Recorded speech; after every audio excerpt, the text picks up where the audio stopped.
He gave her everything, his time, his love, his money. $100,000 gone in the name of forever. But on the day he was supposed to say, "I do," she left him standing alone, no vows, no goodbye. She married his best friend instead. And just hours later, both newlyweds were found dead in a luxury hotel suite, one strangled, the other shot. If this is your first time here, make sure to subscribe, turn on notifications, and like this video. At True Crime Stories Arena, we bring you twisted tales of love, betrayal, and justice. And today's case, it will make you question everything. In the heart of Miami, where ambition pulses through the city's veins, Jerry Franklin carved his path. A marketing executive known for his tenacity and vision, Jerry's journey began in Liberty City, a neighborhood often overshadowed by its challenges. But Jerry wasn't one to be defined by his surroundings.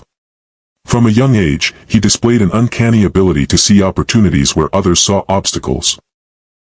His days were filled with relentless work, climbing the corporate ladder with determination. Colleagues admired his strategic mind and unwavering commitment. Yet, beneath the polished exterior lay a man yearning for connection. Jerry sought validation not just in boardrooms but in the quiet moments of life, a shared laugh, a comforting touch, a partner to build a legacy with. Across the state, in the sun-kissed town of Destin, Vicky Edge lived a life many envied. Owner of the luxurious Edge of Paradise Day Spa, Vicky was the epitome of glamour and success. Her social media showcased a world of elegance, champagne brunches, designer outfits, and serene spa retreats. But behind the curated posts was a woman shaped by lessons from her past. Raised by a mother who believed in securing one's desires by any means, Vicky learned early on the art of allure. "If he can't give you what you want, find someone who can," her mother would say. This mantra became Vicky's guiding principle. She mastered the dance of charm and mystery, knowing precisely how to captivate and ensnare. Their worlds collided on an exclusive dating platform, a digital space where ambition met allure. Jerry, drawn to Vicky's sophistication, saw in her the partner he'd longed for. Vicky, recognizing Jerry's generosity and desire for connection, saw an opportunity. Their courtship was swift and extravagant. Lavish dinners overlooking the ocean, spontaneous trips to exotic locales, and gifts that spoke volumes of Jerry's affection. For Jerry, expressing love through generosity came naturally. For Vicky, accepting these tokens was part of the game. Within months, Jerry proposed, envisioning a shared future filled with love and mutual respect. Vicky accepted, her eyes gleaming with anticipation, not of marital bliss, but of the benefits that lay ahead. Behind her radiant smile, calculations were already in motion. As the engagement progressed, Jerry remained blissfully unaware of the undercurrents. He saw a life partner, she saw a means to an end. The stage was set, the players in position, and the curtain was about to rise on a tale of love, deception, and unforeseen consequences. The romance had turned theatrical. What started as luxury dinners and jet-set weekends quickly evolved into something far more ambitious. Vicky wanted the kind of wedding people read about in celebrity tabloids. And Jerry wanted to give her the world. She presented it like a vision, a beachfront venue in Maui, a live performance by a chart-topping pop star, a wedding dress designed by a Parisian label, tagged at $300,000. A legacy moment, she called it. Something that says who we are. There was no "we" in the budget. Soon came the $80,000 cake, custom flavored, 5 tiers, flown in from an artisan bakery in Tuscany. The flowers alone could have paid a down payment on a condo in Brickell. Vicky insisted this wasn't extravagance, it was branding. "This is about the life we're stepping into," she would say, her voice laced with assurance. "People should know who we are." But it was Jerry who footed every bill. Maxed credit cards became routine. Then he sold his prized vintage motorcycle, followed by cashing out a retirement investment he'd nurtured since his 20s. When that wasn't enough, he reached out to friends and colleagues, borrowing under the guise of short-term liquidity issues. In less than 3 months, Jerry spent over $100,000. Money that had taken a lifetime to build evaporated in the name of love, or what he still believed was love. Behind Vicky's megawatt smile and Instagram captions of bridal fittings, Jerry felt something unraveling. But each time he tried to question the expenses, she turned it around. Jerry's gentle inquiries were met with disdain. If you loved me, she would whisper coldly, you'd give me more. He didn't raise his voice. He never did. He asked questions, hesitated at new expenses, flinched at price tags, and for that, he was labeled ungrateful. Vicky didn't just manipulate behind closed doors. She used public humiliation as a weapon.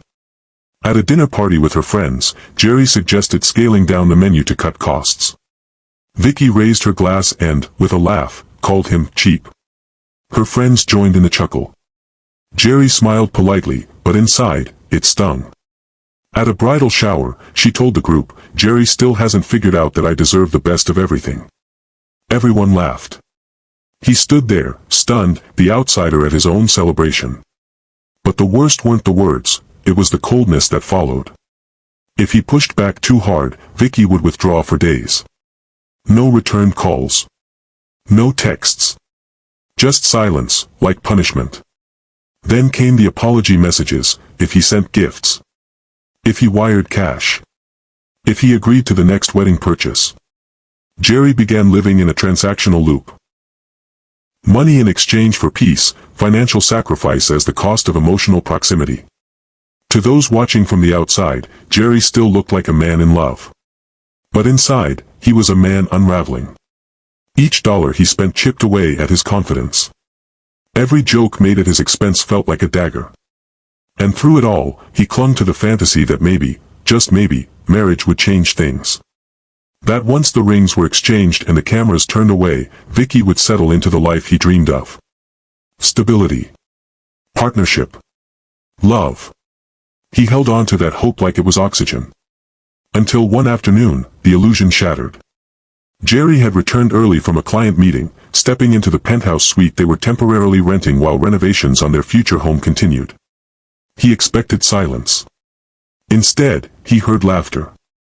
Not Vicky's laughter alone, but her voice paired with someone else's. A male voice. Confident. Familiar. He moved quietly down the hall, past the floral arrangements and racks of designer shoes she'd ordered for the wedding week. Then he saw them, sitting close on the balcony. Her hand resting on the other man's knee. His own best friend. The one who'd introduced them. They weren't just talking. They were sharing something deeper, an intimacy that had no business existing between a bride and anyone other than her groom. Vicky noticed Jerry standing there. She didn't flinch. Didn't move her hand. She smiled, coolly, and said, "You're home early." There was no shame. No scramble to explain. In that moment, something in Jerry snapped, not in rage, but in realization. The man who had given everything, his money, his heart, his identity, stood there stripped bare, not by betrayal alone, but by his own blind desire to be loved. He didn't speak. He didn't shout. He walked back down the hallway, past the cake designs, the honeymoon brochures, the receipts. And into a silence that weighed more than any debt he'd accrued. The wedding was just days away.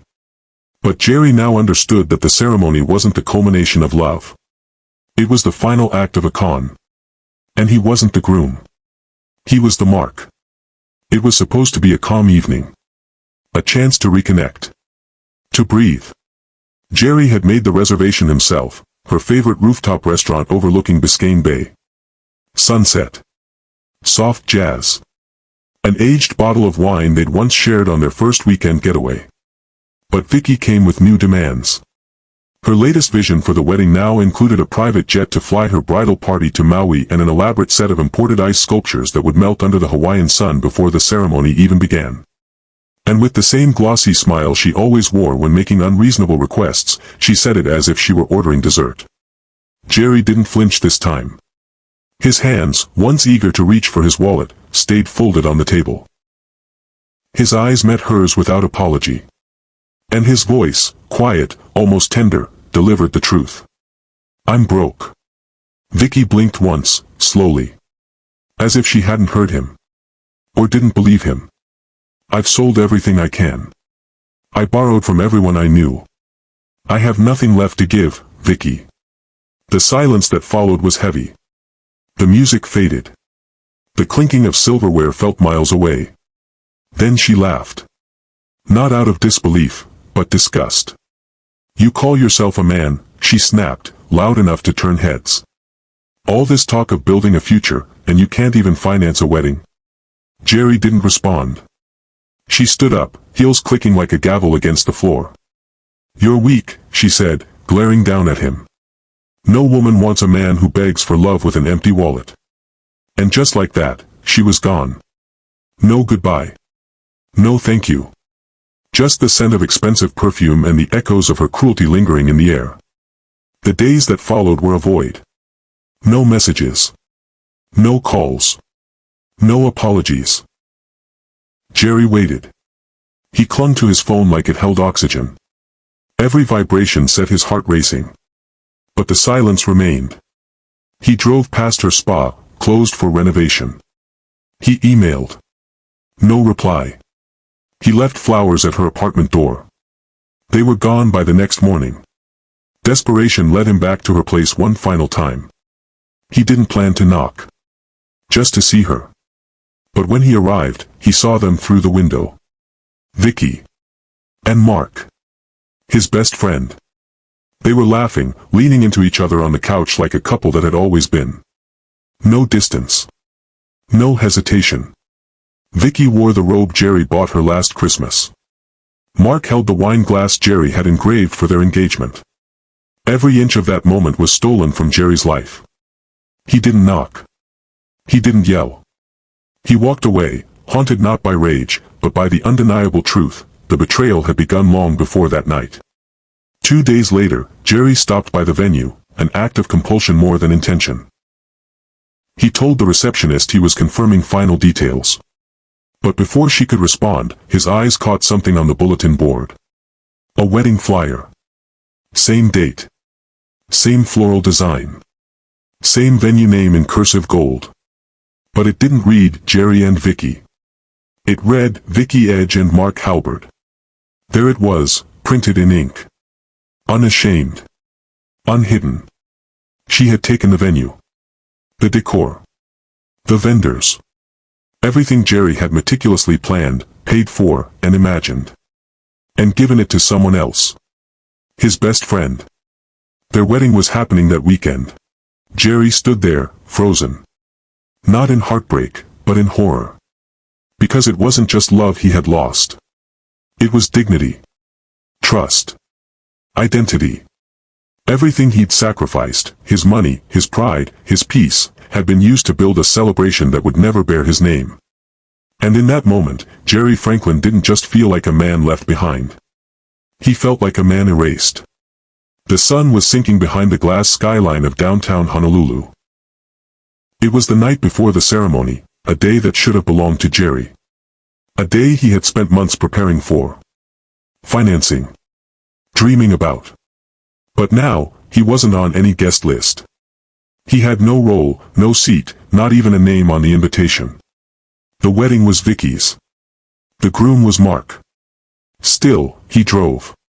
Jerry pulled up to the Four Seasons at Ko-Olina, an oceanfront hotel he and Vicky had once walked through hand in hand, picking it out together as the perfect backdrop to their love story. The perfect view. The perfect ambience. Now, it was a monument to his humiliation. The valet greeted him, unaware of the storm behind his eyes. Jerry nodded politely. Calm. Controlled. But inside, something was shifting. He stepped into the marble lobby, the air scented with orchids and fresh citrus, the very fragrance Vicky once said reminded her of new beginnings. The concierge recognized the name he gave, Franklin. He had booked the venue originally. Left a digital fingerprint on the booking platform. He had once signed every check. The record still lingered in the system, even if his name no longer did. Room service, he said flatly. Delivery for Suite 1703. No one questioned it. He wore a black polo, neutral slacks, he blended in. He carried a silver tray covered in linen, borrowed from the unattended catering station. The elevator doors slid open silently. 17th floor. Suite 1703. He knocked. Once. Twice. Silence. Then the latch clicked. The door cracked open. It was her. Vicky stood in a silk robe, barefoot. Her makeup was half finished, her hair curled, pinned. She didn't seem surprised. Not angry. Not frightened. Just amused. "Jerry," she said, like she was greeting a delivery boy she'd forgotten she ordered. "Wow. You really don't give up." He stepped inside. The room hadn't changed much since they first viewed it together. Same ocean view window. Same stone bathtub she had once called our first honeymoon preview. Now, her wedding gown hung on the door, white lace, sleeveless, dripping with crystals. Vicky turned her back to him and walked toward the minibar, pouring herself champagne. "No offer for him. You shouldn't be here," she said, still facing away. "This weekend isn't about you." He didn't respond. She turned slowly, taking a sip, studying his silence. Then came the dagger. "You were never enough, Jerry. Not for me. Not for the life I want. You think money makes you valuable? You think giving me everything made you a man?" She laughed softly. "You were a bank account with a sad little heart. And I emptied both." The words echoed, cruel and final. He took one step closer. She didn't flinch. "I was going to tell you not to come," she continued, eyes cold, voice like ice. "But I knew you'd show up anyway. You're predictable like that. Always chasing what you can't keep." Something broke inside him. There was no yell. No scream. No cinematic build-up. Just silence. Then motion. Jerry's eyes drifted to the corner, where a heavy silver valet stand leaned against the wall. In a single movement, he grabbed it like a baseball bat. She saw it too late. The first swing caught her shoulder. The second, her jaw. She crumpled, champagne glass shattering against the marble floor. There was blood. A lot of it. But he didn't stop. Years of humiliation. Nights without sleep. Every dollar burned. Every moment he had been called not enough. It all came down like a storm. Then came the strangulation. He dropped the bat. Dropped to his knees. His hands found her throat. And for the first time since the day they met, Vicky couldn't speak. It was silent. Except for his breath. His trembling. The soft thud of her heels as they scraped against the floor, then stilled. She was gone. The gown still hung on the bathroom door, untouched. And then, footsteps. Mark entered the suite. He was humming. Something upbeat, familiar. Carrying a small gift bag. Maybe cologne. Maybe cufflinks. He stopped cold. "Jerry." That was the last word Mark ever said. Jerry turned slowly. His hands were soaked. His eyes were wide, unblinking, unrecognizable. Mark stepped back. Jerry lunged forward. The valet stand flew again, once, twice, again. But Jerry didn't stop there. He reached into the inside of his blazer and pulled out a revolver, something purchased weeks ago, when the dreams had turned to nightmares. 6 shots. 1 for betrayal. 1 for love. 1 for the lie. 3 more because nothing felt finished. Then silence. The room was painted red. The dream was dead.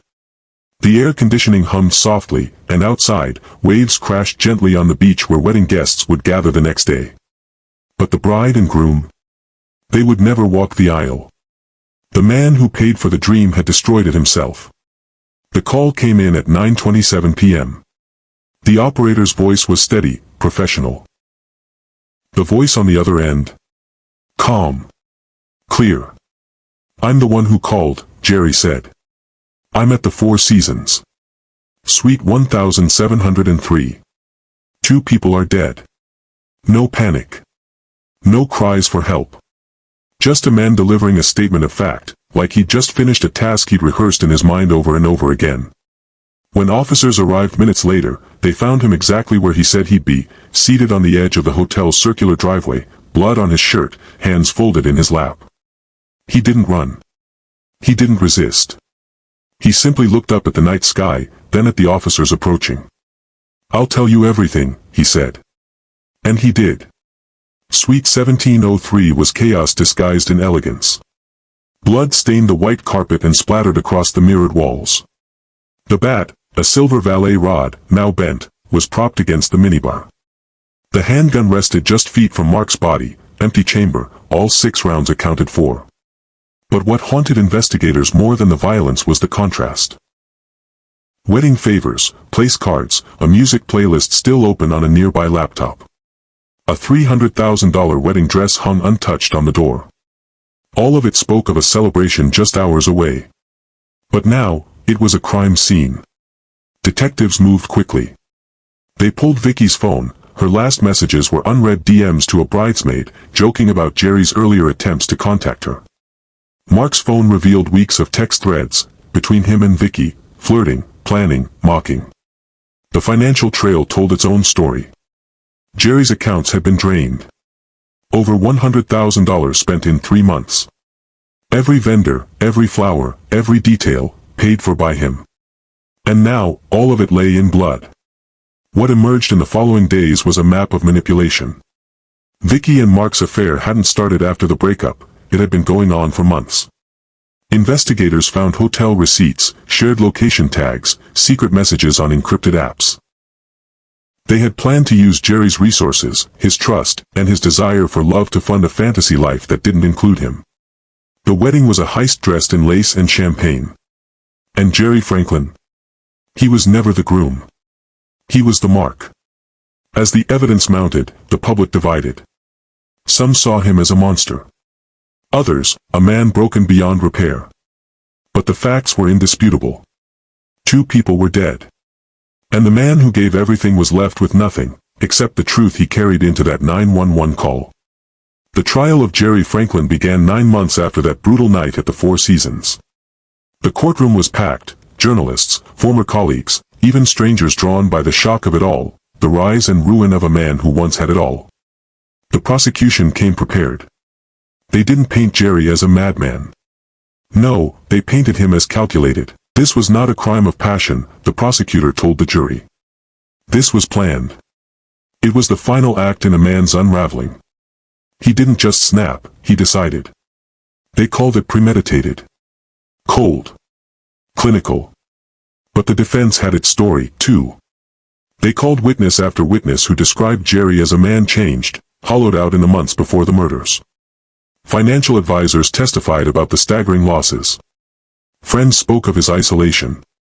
Therapists introduced psychological reports showing signs of prolonged emotional abuse, coercion, and depressive breakdown. He didn't go there to kill, the defense argued.